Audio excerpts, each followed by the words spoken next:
कहानी योग साधु की। एक गांव में एक किसान रहता था।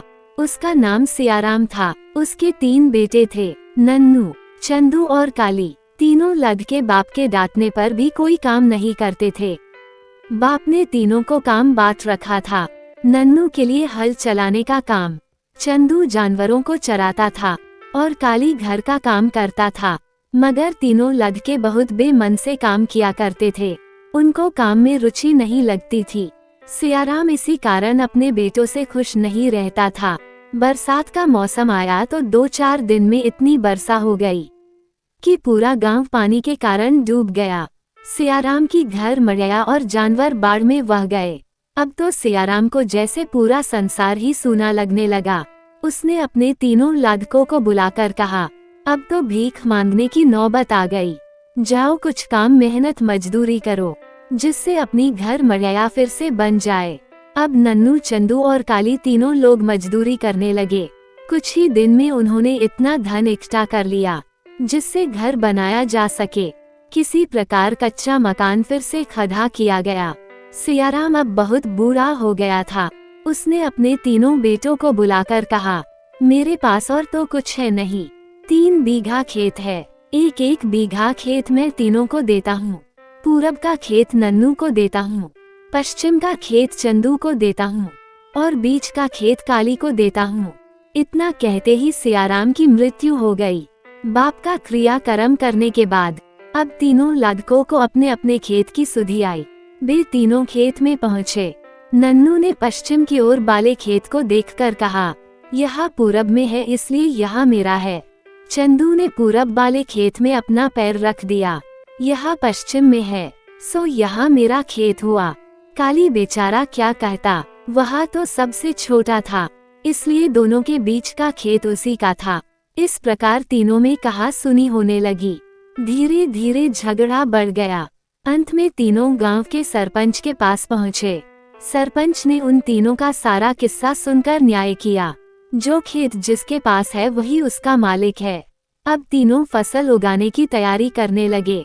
नन्नू ने पपीते के पेड़ लगाए, नंदू ने आम के पेड़ लगाए, काली ने जामुन के पेड़ लगाए। आम और जामुन के पेड़ तैयार होने में समय लगता है, इससे पहले पपीते के पेड़ तैयार हो गए और पेड़ों में पपीते भी लगे।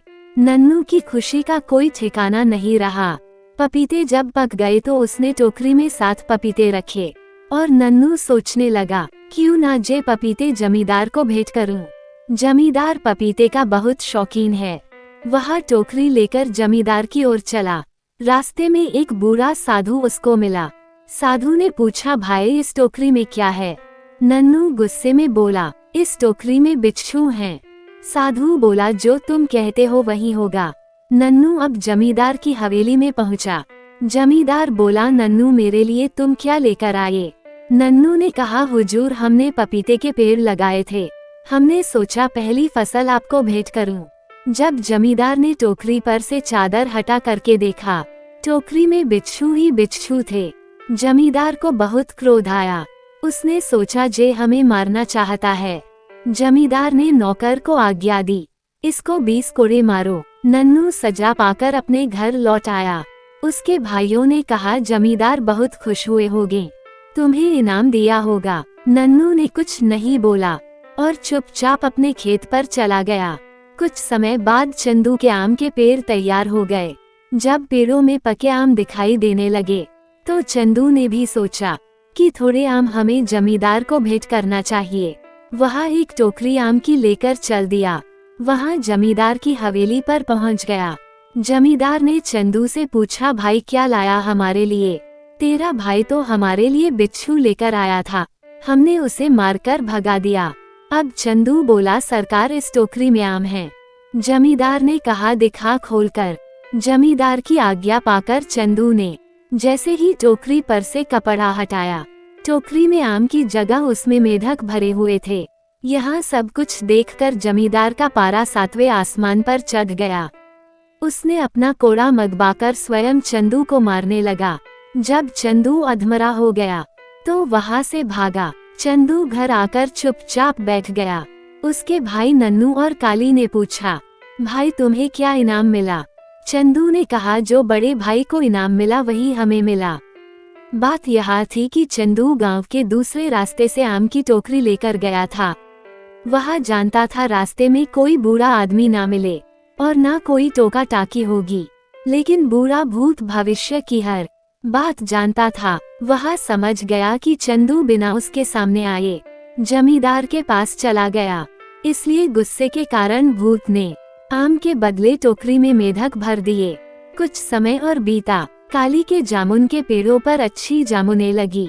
काली एक टोकरी में जामुन भरकर गांव के सही रास्ते पर चल दिया। थोड़ी दूर पर काली को वही बूढ़ा दिखाई दिया।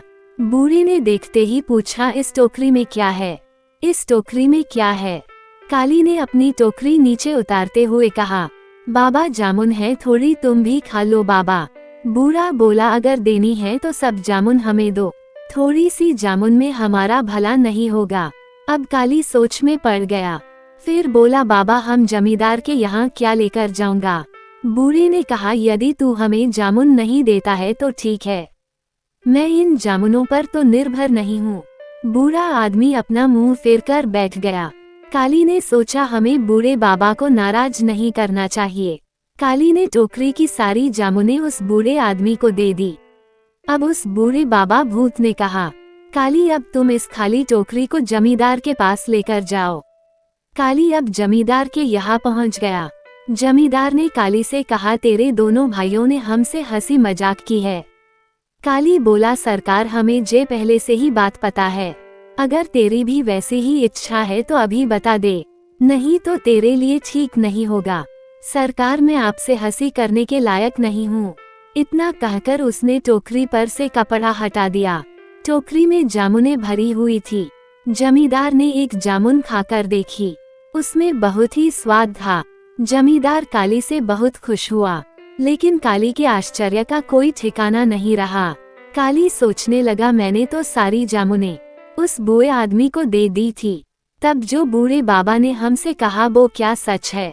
जमींदार काली से बोला, काली तू ठीक लड़का है, मैं तुझे अपनी हवेली में नौकरी के लिए रखता हूँ। काली अपनी टोकरी लेकर अपने घर आया। दोनों भाइयों ने काली से पूछा, कितने कोड़े खाने को मिले?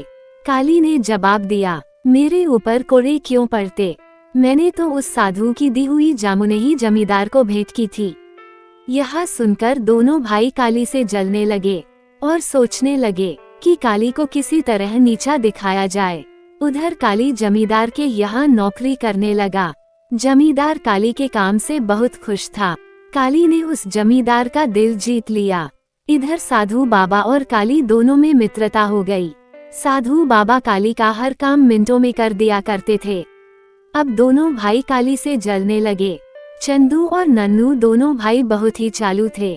आज जो रास्ते में मिला वहाँ बूढ़ा बाबा, अगर उसको हम सच बात बता देते तो हो सकता था कि हमारा भी काली की तरह सम्मान होता, हमें जमींदार के कोड़े खाने को नहीं मिलते। आप सभी को कहानी कैसी लगी कमेंट में अवश्य बताएं। एक प्रार्थना है आपसे, हमारे चैनल को लाइक और फॉलो अवश्य करें। धन्यवाद।